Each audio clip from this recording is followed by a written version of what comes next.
At a family dinner, the parents suddenly announced, "All the money, $500,000, will go to our beloved Chloe.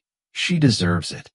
But then they turned to me and said, "And you, Claire, can manage on your own." Just then, Grandpa stood up and said, "Now, the floor is mine." What happened next was unexpected. But before we continue, please write from which country you are watching this video. Claire had gotten used to being a shadow of Chloe, her younger sister, the shining star, as their parents always called her. A shadow in her own home, where her achievements went unnoticed, her needs came second. From a young age, she learned to rely only on herself. It wasn't a conscious decision, more of a quiet instinct for survival in a house where attention and love were distributed unevenly. Memories surfaced like snapshots of an old film. Little Claire, proudly holding up her drawing that won first place at school, her parents barely glanced at it. "Good job, daughter," they muttered distractedly.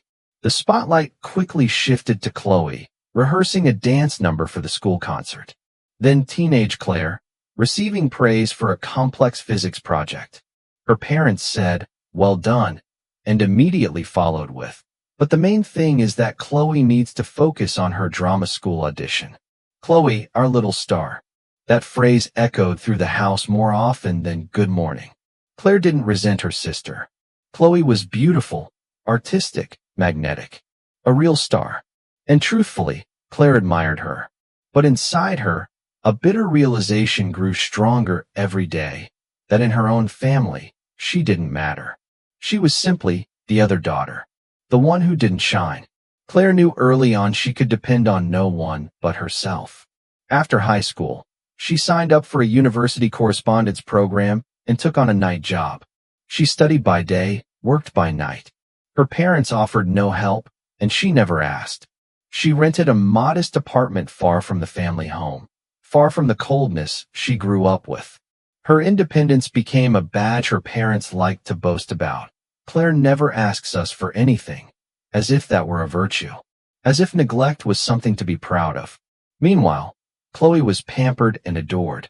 She went to elite acting classes, wore designer clothes, took trips abroad.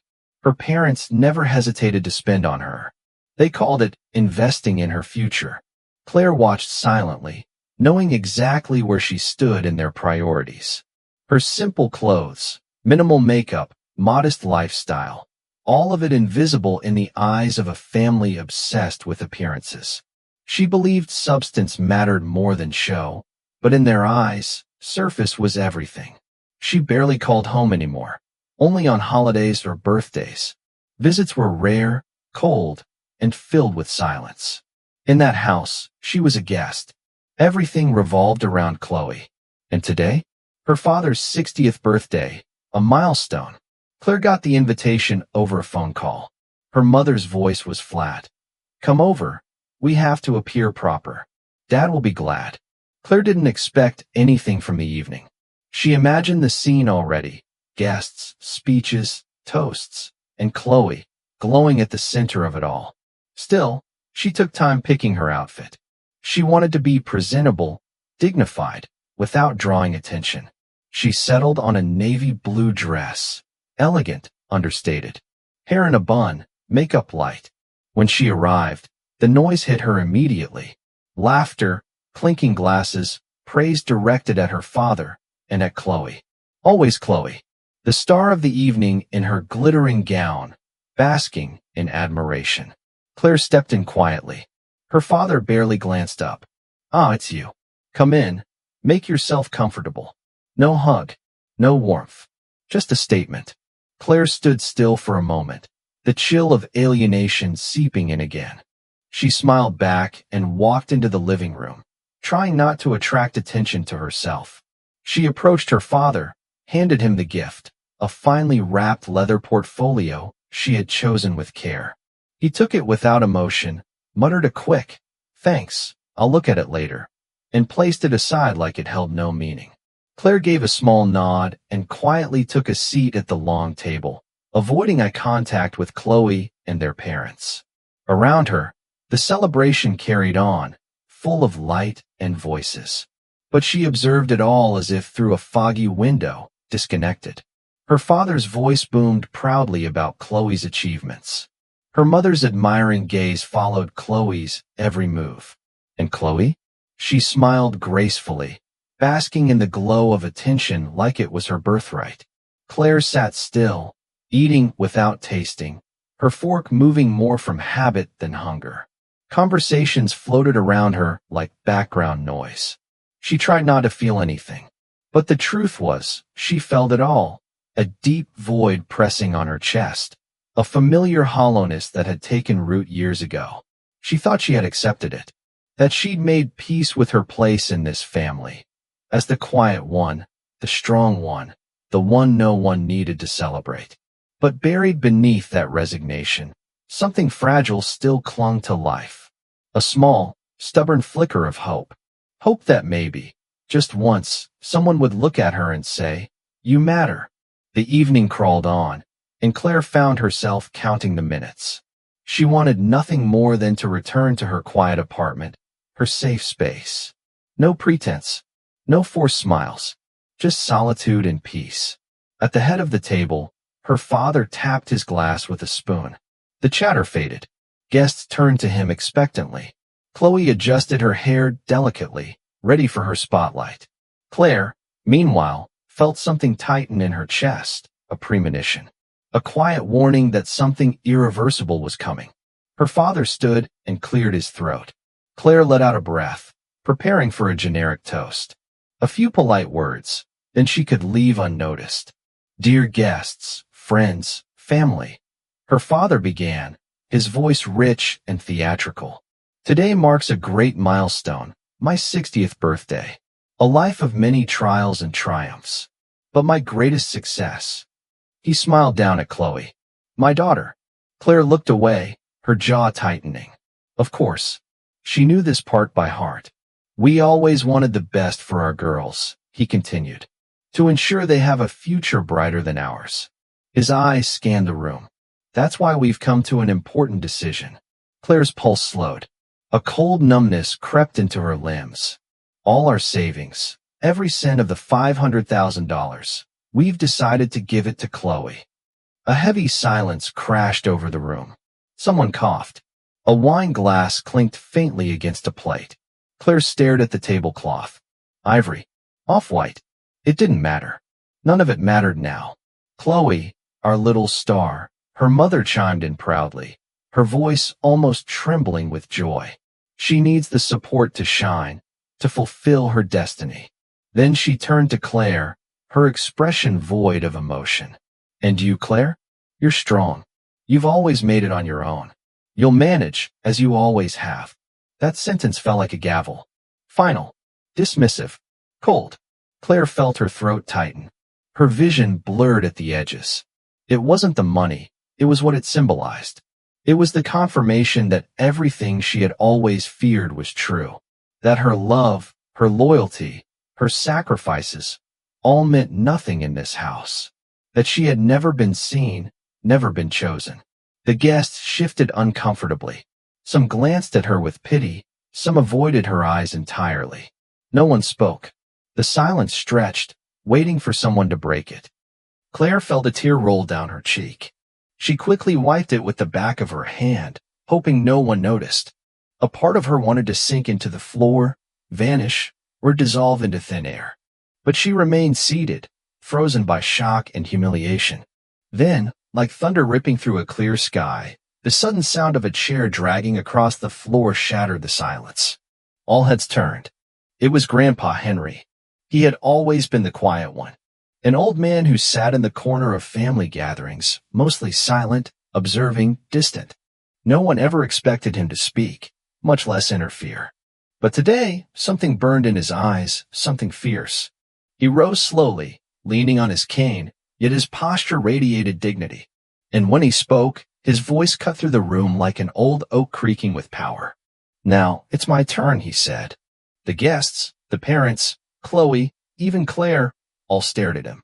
Claire, especially, looked with awe and disbelief. For the first time in a long while, someone had taken her side. Grandpa Henry reached into his coat pocket and pulled out a thick paper envelope. With slow precision, he placed it directly in front of her father. His stern gaze never wavered. The room was dead silent. Chloe's smile faded. The parents exchanged nervous glances. No one knew what was coming, but they could feel the weight of it pressing in. Claire's heart pounded as Grandpa turned toward her, and in his eyes, she saw something she had long craved: acknowledgement, warmth, and unwavering support. "You've all had your say," Grandpa Henry began, and this time his tone held a quiet thunder. "But now, you'll hear mine." He turned to the guests, his voice calm but sharp. "I've watched this family for years. Watched you," he said, glaring at her father, "raise your daughters like they were characters in a play. One the star, the other the shadow." He turned to Claire. "You have always been kind, consistent, and present. You visited me. You brought medicine when I was sick. You asked nothing of me, not attention, not money, just time and a conversation. You never stopped caring." The mother shifted uncomfortably. The father sat frozen. Chloe looked like she'd been slapped. "This envelope," Grandpa said, lifting it slightly, "contains my will." Gasps rippled through the room. "This house, the land, and all of my savings, I leave it to Claire." A pause followed, so long and heavy it felt like time itself had stopped. "Because she is the only one who has truly loved me, not for what I own, but for who I am." Chloe sprang to her feet. Her voice trembled with outrage. "Grandpa, you can't do that. It's unfair. I need that money. Dad promised me." "Yes, Chloe," Grandpa interrupted, still not even looking at her. "You need money. But tell me, what have you done to deserve it?" His voice was no longer quiet. It rang with truth. "You never called. You never visited. You never even asked if I was alive. But you wore dresses that cost more than my monthly pension." Claire couldn't breathe. Tears ran down her cheeks, but this time, she didn't hide them. They weren't tears of shame. They were tears of vindication, of a silent battle finally being acknowledged. Grandpa Henry turned to her one more time and said, "Claire, I may not have many years left, but I want you to know I saw you. I always did. And Chloe, you need my money to show off your new dresses and boast about your admirers? Your only concern is entertainment and appearance. You live off your parents, not thinking about the future, not helping anyone. You are merely a reflection of their desires." His words were like arrows, each one finding its mark. He turned a sharp gaze toward Claire's father. "You didn't raise a daughter. You raised your own reflection in a warped mirror." The room froze. Their mother opened her mouth to speak, but Grandpa Henry silenced her with a single, commanding gesture. "Be quiet, Irina. You have always encouraged Chloe's selfishness. You looked at Claire and saw strength, so you used it as an excuse to neglect her. Yes, she is strong, but that doesn't mean she doesn't need love. You stole her childhood, deprived her of affection, and now you're surprised she's distant? You did that. You broke her." A suffocating silence engulfed the room. Even the air felt like it was holding its breath. Claire sat frozen, hands gripping the table, trying to contain the storm of emotions within her. The tears in her eyes burned, but she held them back. She would not cry, not now, not in front of them. But in her heart, something cracked open. For the first time in her life, someone had defended her. Someone had spoken the words she had longed to hear. She was no longer invisible. She was no longer alone. Her father finally stirred, face pale, mouth trembling. "We wanted the best," he muttered weakly. "We thought. You thought about yourselves," Grandpa Henry interrupted, his voice rising with quiet fury. "You thought about your image, about Chloe's shine, about being admired. Claire? She wasn't part of that plan. She just lived, worked, helped, loved, without expecting anything. She was never your decoration, never your trophy. She was simply real, and you ignored her because real doesn't sparkle." He turned toward Claire with a soft gaze. "Come on, granddaughter. There's nothing left for us here." He extended his hand. Claire stood, slowly, stunned. He took her gently by the arm. They walked out together. No one moved to stop them. Outside, the cold evening air hit her like a wave of freedom. Claire inhaled deeply, as if for the first time in years. She turned to her grandfather. eyes brimming with emotion. "Thank you," she whispered. Grandpa Henry smiled, and in that smile was a lifetime of pride and love. "You deserve better, Claire. You always have. And now you'll have it." That very evening, they moved into his small, cozy apartment. There were no chandeliers or marble floors, but there was warmth, there was quiet, and there was love. For Claire, it was the first time a house had truly felt like home. In the days that followed, Claire felt something shift. She smiled more, slept better, cooked with joy. She cared for Grandpa Henry, and in return, he gave her stories of his youth, his regrets, his dreams. They talked for hours. They laughed. They healed. And through it all, Claire blossomed. She was still the same woman, but stronger now, bolder, happier. She no longer feared being overlooked, because finally, someone had truly seen her. Then, one morning, the phone rang. Claire answered. It was Grandpa Henry's lawyer. "Claire," he said, his voice heavy with concern, "your parents and sister are contesting the will. They claim your grandfather was insane when he wrote it." The lawyer's voice was calm but firm. Claire closed her eyes for a moment and sighed. Of course they would say that. Of course they wouldn't accept losing what they believed was theirs by right. "What should we do?" she asked, her voice steady. "Don't worry," the lawyer replied.